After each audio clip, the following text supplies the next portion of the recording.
ان کی تو شادی نہیں ہوئی، ان کی تو اولاد ہی نہیں تھی۔ یہ تو فخر صرف سرکار کو ہے کہ رہتی دنیا تک جن کی نسل باقی رہے گی، اور امت کو بھی اس پہ فخر کرنا چاہیے کہ ہمارا آخری نبی کوثر کا مصداق ہے، نہ ختم ہونے والی دولت،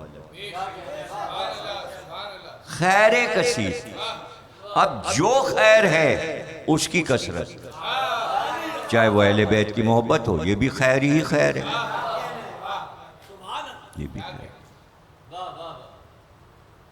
شہزادہ خیر ہیں، شہزادی خیر النساء ہیں، علی خیر البشر ہیں، تو خیر ہی خیر ہے، محبت میں خیر ہے۔ اور وہ آیتیں جو اہل بیت کے لیے اترتی ہیں پیغمبر بتاتے ہیں، اور جہاں پر خود مولا کائنات علی ابن ابی طالب بیان کریں کہ یہ آیت میری مدح میں آئی، یہ آیت میری شان میں اتری، تو بس اب امت کو یقین کرنا چاہیے کہ علی فرما رہے ہیں۔ پہلے رسول نے فرما دیا، اب علی فرما رہے ہیں کہ یہ آیت میرے لیے آئی، اور اس کی تفصیل بھی علی بتا دیتے ہیں، آیت کب آئی، کیسے آئی، رسول اللہ نے اس کی تفصیل کیا بتائی، اور مجھے مخاطب کر کے کہا یا علی یہ آیت تمہاری شان میں آئی ہے۔ جس طرح یہاں قل ہے، قل اصلکم، ویسی مولا کائنات ایک دوسری آیت کا بھی حوالہ دیتے ہیں کہ یہ آیت میری شان میں ہے، اور یہ بھی قل سے شروع ہوتی ہے، قل کفی باللہ شہیدا بینی و بینکم ومن عندہ علم الکتاب۔ مولا فرماتے ہیں یہ آیت ہماری شان میں ہوتی ہے، اور ظاہر ہے کسی اور کی شان میں ہو بھی نہیں سکتی، اس لیے کہ آیت میں علم کا ذکر ہے، جو شہر علم کا دروازہ ہو تو آیت اسی کی مدح کرے گی، لیکن آیت کا آغاز یہ بتا رہا ہے، سورہ رات کی 13واں سورہ رات، اور مختصر سورہ آخر میں آیت، تو اس سے پہلے ہی پتہ چل جاتا ہے الذین کفروا لست مرسلا۔ اب جواب آیا، یہ کافر یہ کہہ رہے ہیں کہ تو مرسل نہیں ہے، یہ کافر یہ کہہ رہے ہیں کہ تو مرسل نہیں ہے۔ قل کہہ دیں ان سے، تمہارے مرسل ماننے نہ ماننے سے کیا ہوتا ہے؟ اللہ کہہ رہا ہے، کوئی بندہ تو کہہ نہیں رہا، تم نہیں مان رہے ہو مرسل، تو کہہ دیجئے نبی ان سے، قل کہہ دیجئے، قل کفی باللہ شہیدا بینی و بینکم ومن عندہ علم الکتاب، کہیے ان سے ہماری رسالت پہ دو گواہ کافی ہیں، ایک اللہ ہے اور ایک وہ ہے جو پوری کتاب کا علم رکھتا ہے، جو عالم کتاب ہے۔ مولا کائنات نے فرمایا یہ آیت میرے لیے اتری، اب آیت پہ غور کر لیجیے، قل سے آیت شروع ہو رہی ہے، کافر انکار کر رہے ہیں کہ ہم محمد کو مرسل نہیں مانتے، اور آیت کہہ رہی ہے کہ آپ کی رسالت پہ دو گواہ کافی ہیں، کافروں کی گواہی کی ضرورت نہیں، دو گواہ کافی ہیں، ایک اللہ خود ہے اور ایک وہ ہے جو کتاب کا عالم ہے۔ ظاہر ہے کہ اللہ حس و محسوس میں نہیں آتا، وہ تو زمین پر آ کر گواہی تو دے گا نہیں. تو یہ قرآن تو گواہی ہے نا اللہ کی طرف سے. قرآن گواہی ہے اللہ کی طرف سے. یہی اللہ کی گواہی ہے، کتاب الہی آیت. لیکن دوسرا گواہ نظر آنا چاہیے. ابھی کوئی تاریخ کا فیصلہ تو ہے نہیں. اس کو اپنے حبیب کی رسالت پر گواہ چاہیے تھا. ایک تو وہ خود گواہ تھا، اس نے کائنات پہ نظر ڈالی کہ کوئی ہے ایسا گواہ جو میرے ساتھ گواہی دے سکے.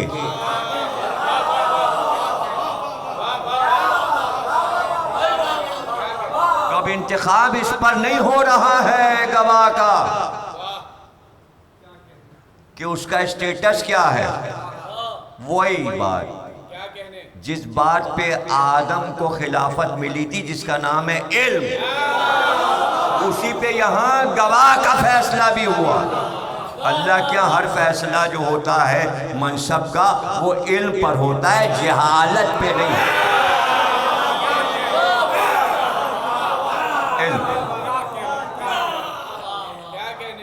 وہ کتاب کا عالم ہے. اسی قرآن سے پوچھ لیں کہ اگر مولا کائنات یہ فرما رہے ہیں کہ یہ آیت میری شان میں ہے، تو قرآن سے پوچھ لیجئے کہ کیا گواہ جو ہے وہ عالم ہوتا ہے، اور کیا وہ عالم علی ہیں. تو پھر چلیے دربار سلیمان میں، اور چرندوں پرندوں درندوں جنات سب کی زبان آتی ہے حضرت سلیمان کو، اور سب حاضر بھی رہتے ہیں ان کے دربار میں.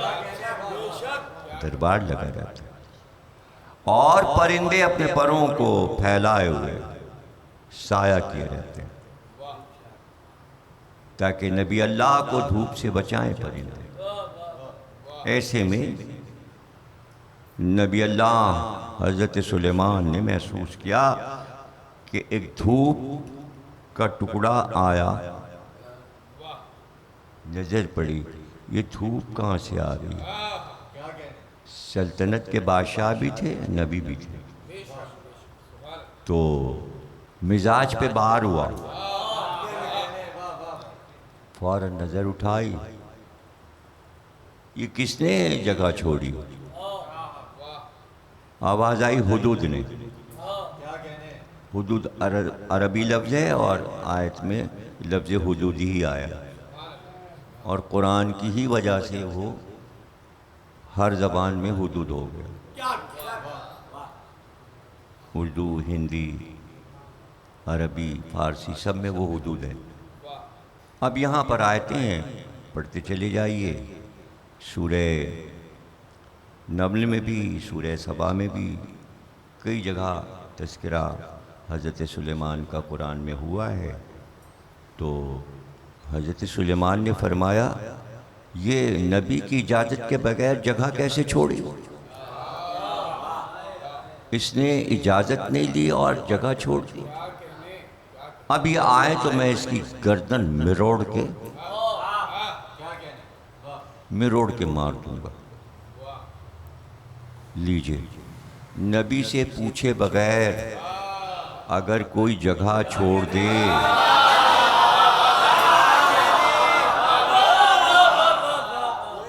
ہیں، قرآن ہے، قرآن کی آیت ہے. اتنی دیر میں حدود آ بھی گیا اور سامنے آ کے بیٹھ گیا حضرت سلیمان کے. آپ نے پوچھا کہاں گیا تھا؟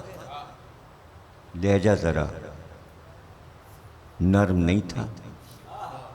کہاں گیا تھا؟ اچھا اسے بھی آتا تھا، ظاہر ہے کہ نبی کی صحبت میں رہ کے آداب تو آ ہی گئے تھے، اس کو دربار کے آداب آ گئے تھے. اس نے کہا میرے دل میں ایک خیال پیدا ہوا کہ میں اپنے بادشاہ کی سلطنت کے حدود تک اڑوں اور دیکھوں سلطنت کہاں تک ہے. اب ذرا نرم ہو گئے حضرت سلیمان. کہا اچھا تو پھر میری حکومت کہاں تک ہے دیکھ آیا؟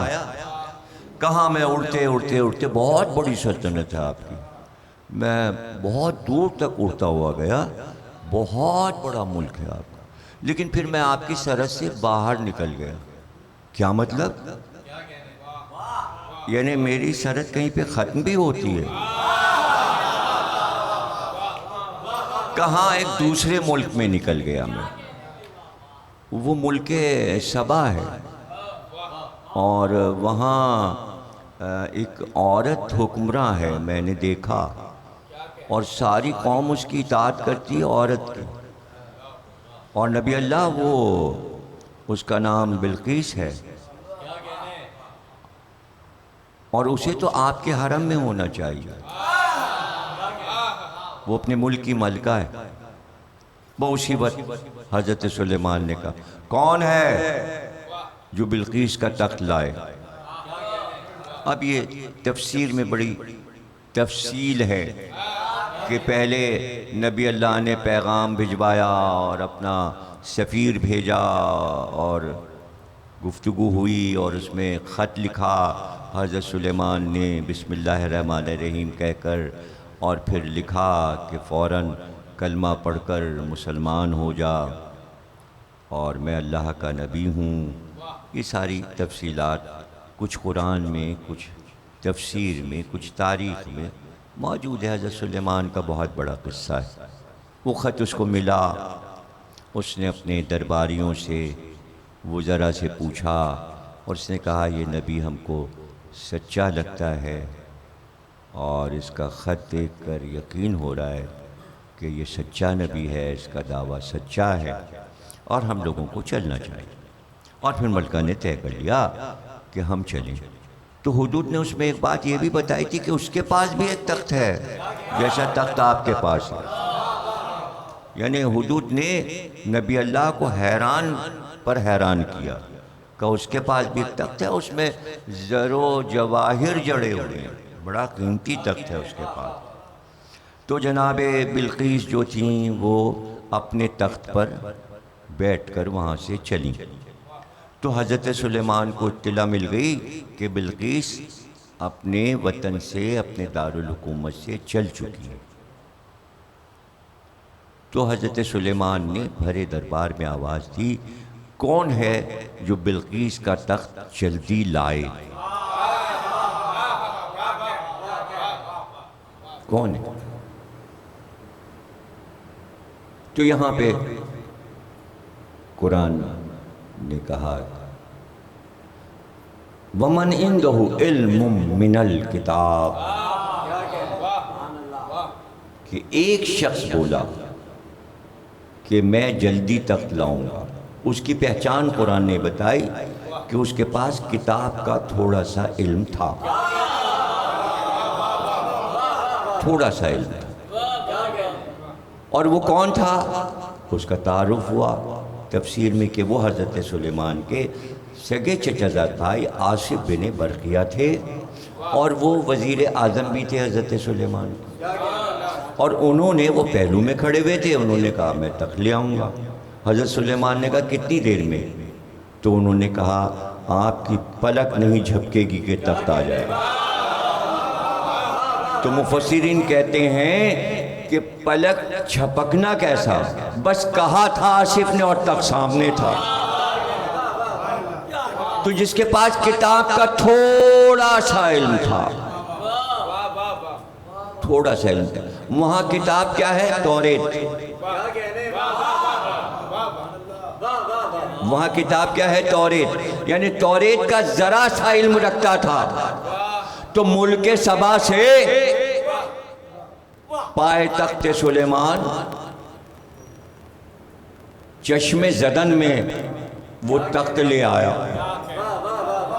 اور یہاں آیت کر رہی ہے قُلْ كَفَى بِاللَّهِ شَهِيدًا بَيْنِي وَبَيْنَكُمْ وَمَنْ عِنْدَهُ عِلْمُ الْكِتَابِ. پوری کتاب کا کل علم رکھتا ہے وہ سلیمان کا چچا زاد بھائی ہے، یہ محمد کا چچا زاد ہے. وہ ان کا وزیر ہے، یہ ان کا وزیر ہے.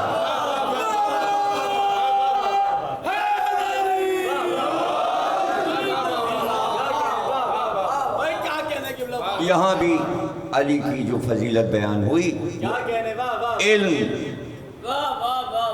علم، تو علی کا علم اس پہ کوئی اختلاف نہیں ہے۔ بس یہ حدیث آیت پر کافی ہے کہ میں شہر علم ہوں، علی اس کا دروازہ، اور دروازہ ایسا ہی بنایا جاتا ہے کہ دروازہ دیکھ کر ہی اندازہ ہو کہ جب دروازہ ایسا ہے تو شہر کیسا ہوگا۔ اب اسی جگہ رک جائیے، میں یہ کہوں کہ سلیمان نبی تھے لیکن وزیر ان کا بدی تھا، نبی نہیں تھا، تو حضرت سلیمان افضل ہیں اپنے وزیر سے، تو معجزہ تو نبی کے پاس ہوتا ہی ہے نا۔ تو حضرت سلیمان خود کیوں نہیں کہہ رہے میں تخت لاؤں گا؟ یہ دربار میں پوچھ کیوں رہے کون لائے گا تخت، اور جلد لائے؟ اس کے معنی نبی اللہ یہ چاہتا ہے کہ آج میں وزیر کا تعارف کرواؤں تاکہ لوگ وزیر کو دیکھ لیں کہ نبی کا وزیر جب ایسا ہوتا ہے تو نبی کیسا ہوتا ہے، اور جب نبی ایسا ہوتا ہے تو اللہ کیسا ہوگا۔ تو اب سمجھیں کہ دعوت ذوالعشیرہ میں رسول اللہ نے علی کو اپنا وزیر کیوں کہا تھا، تاکہ پوری تاریخ اسلام شاہد ہو جائے کہ جب وزیر ایسا ہے تو نبی کیسا ہوگا۔ وزیر ایسا جو بدر فتح کرے، جو احد فتح کرے، جو خندق فتح کرے، جو خیبر فتح کرے، جو حنین فتح کرے، جو فتح مکہ پر دوش نبوت پر آ جائے۔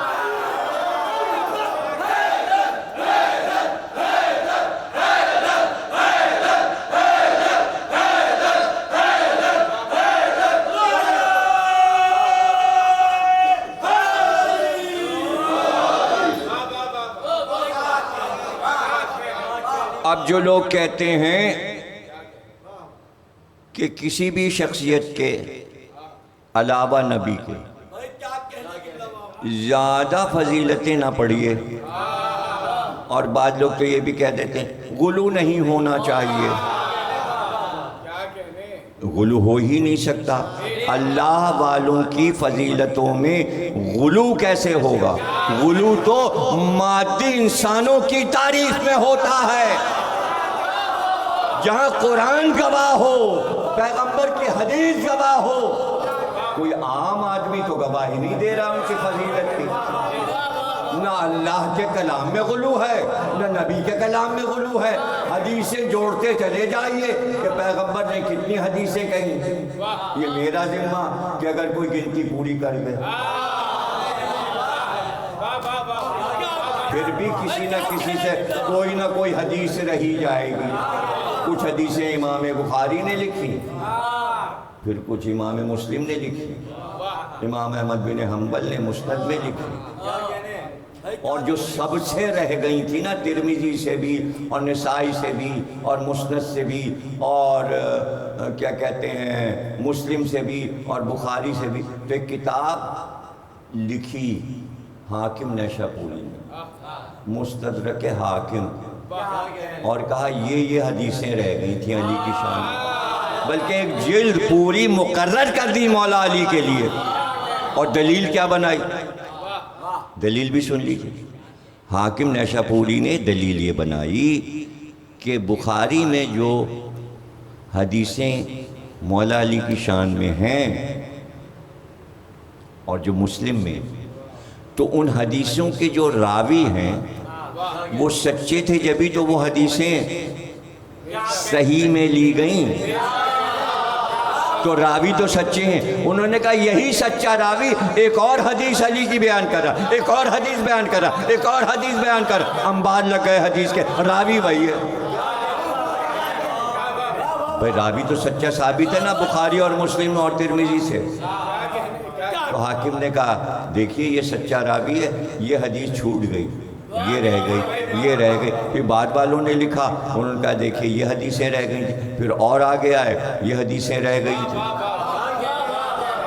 اچھا اب حدیثیں اور آیتیں اپنی جگہ، اب انہی حدیثوں اور آیتوں میں اتنی فضیلتیں ہیں کہ 1400 سال سے بیان ہو رہا ہے، ختم نہیں ہوئی، ختم نہیں ہوئی۔ ایک طرف علی کی فضیلت اور ایک طرف شہزادی کون ہے؟ جناب فاطمہ کی فضیلت۔ یہ رسول کی بیٹی ہیں اور ان کا اور نبی کا شجرہ ایک ہے۔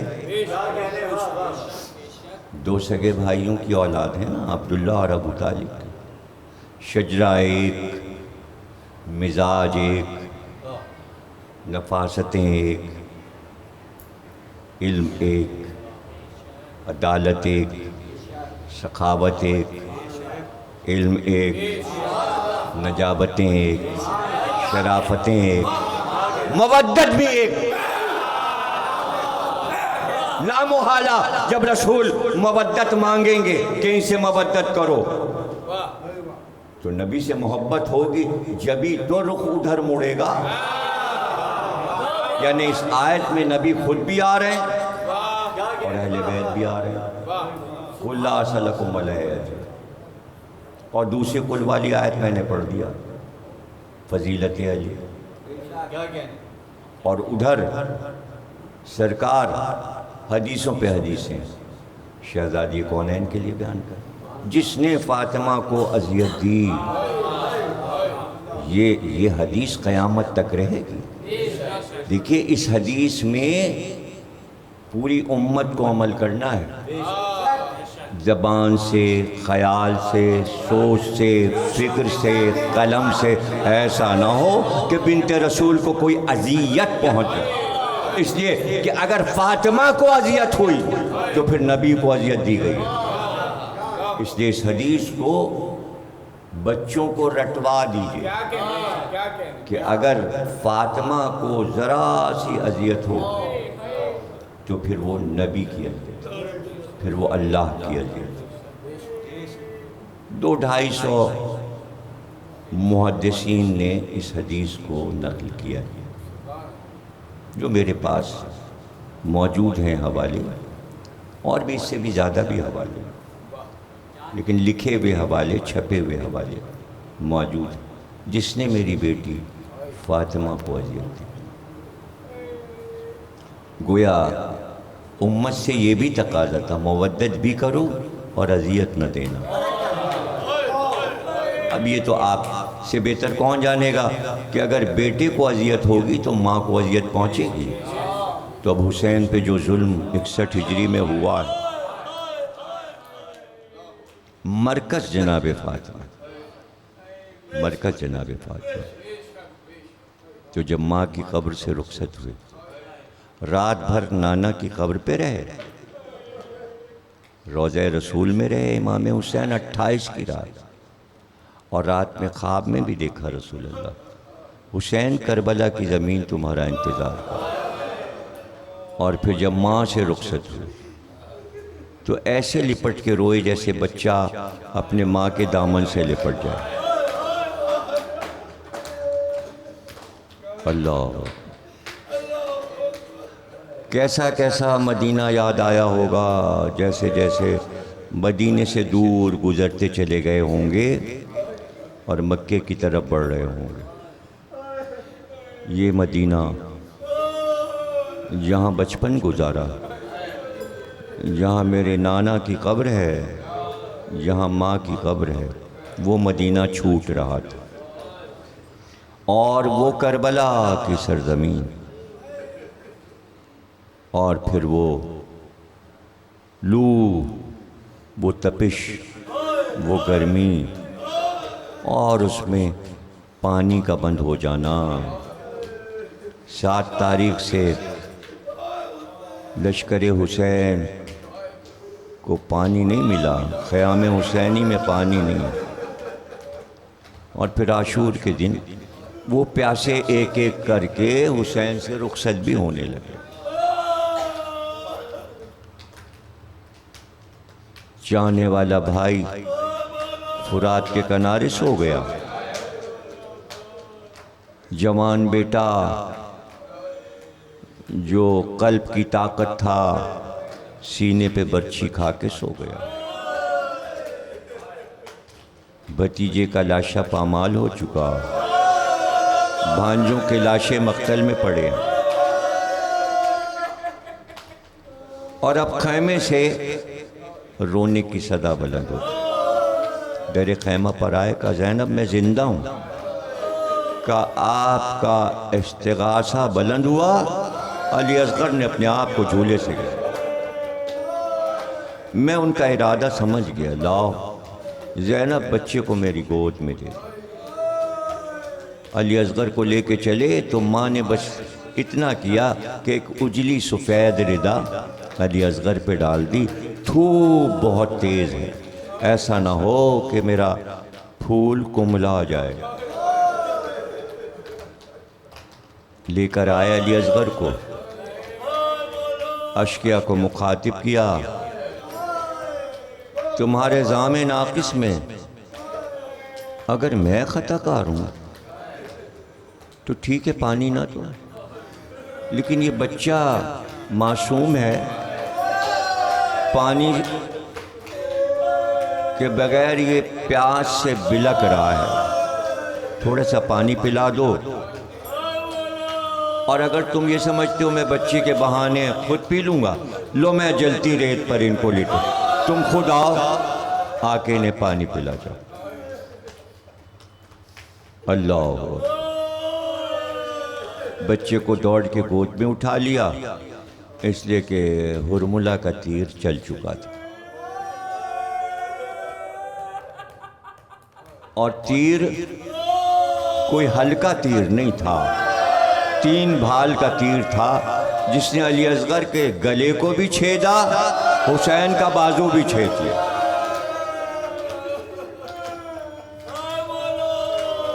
بہتا ہوا لہو چہرے پر مل کے، جو لہو بچا تھا وہ علی اصغر کے کپڑوں پہ مل دیا۔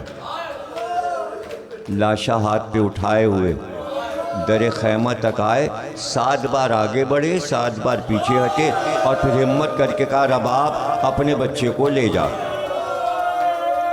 پہلے سکینہ آ گئیں، بابا علی اصغر کو پانی پلا لائے، لیکن جب حسین کا چہرہ دیکھا تو سمجھ گئیں، اس لیے کہ یہ تو علی اصغر کا لہو تھا۔ سہم گئی بچی۔ ہاں، رباب سے کہا ہاتھ پھیلاؤ، یہ اللہ کی امانت کچھ دیر کے لیے ہاتھ پہ رکھ لو۔ رباب نے، کون سی دنیا کی ماں ہوگی جس نے اپنے بچے کا لاشا خود اپنے ہاتھ پر سنبھالا۔ سلام ام رباب پر جناب ہاجرہ کا سلام، مینا والی ماں کا سلام۔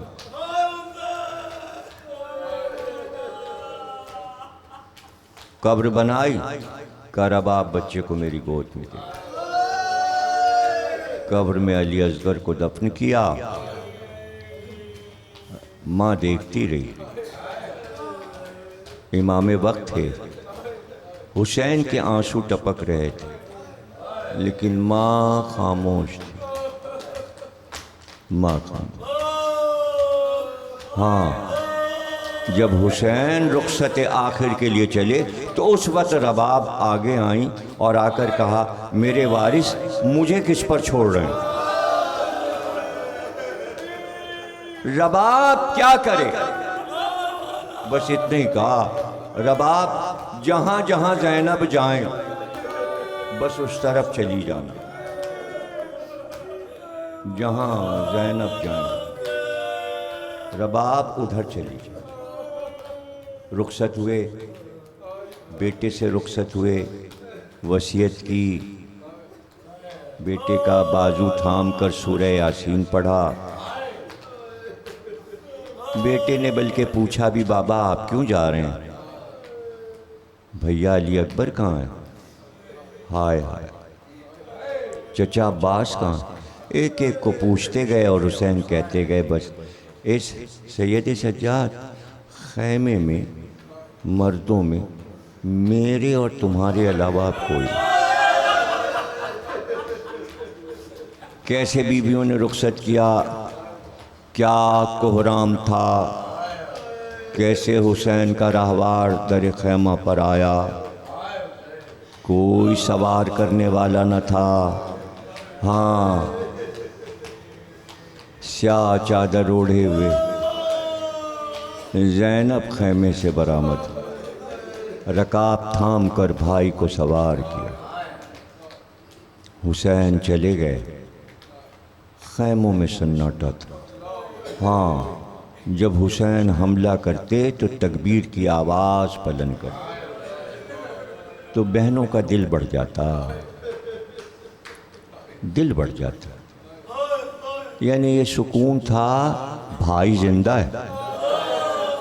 ایک بار تکبیر کی آواز ختم، بس تکبیر کی آواز کا رکنا تھا۔ زینب سمجھ گئی اور ایک بار سید سجاد کے پاس آئیں اور کہا بیٹا عصر کا ہنگامہ آ گیا، بیٹا ہوش میں آؤ سید سجاد، اب تمہارے بابا کی تکبیر کی آواز کی صدا نہیں۔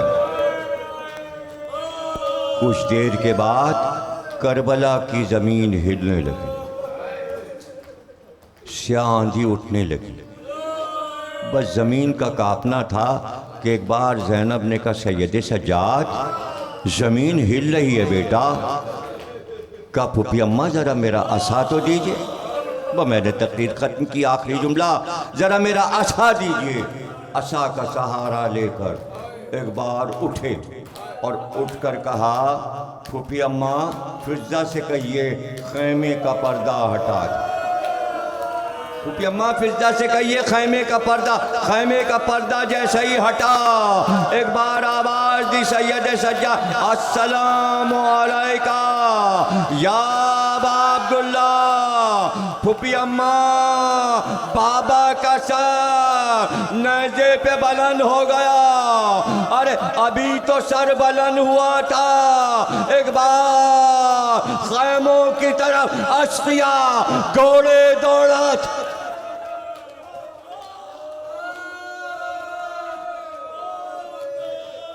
بار اللہ اس عبادت کو قبول فرما، ہمیں کوئی غم نہ دینا سوا غم حسین کے بحق محمد اور آل محمد۔ ملک کی حفاظت فرما، ملک کی سرحدوں کی حفاظت فرما، امام مہدی علیہ السلام کا ظہور فرما، ظہور میں تاجیل فرما۔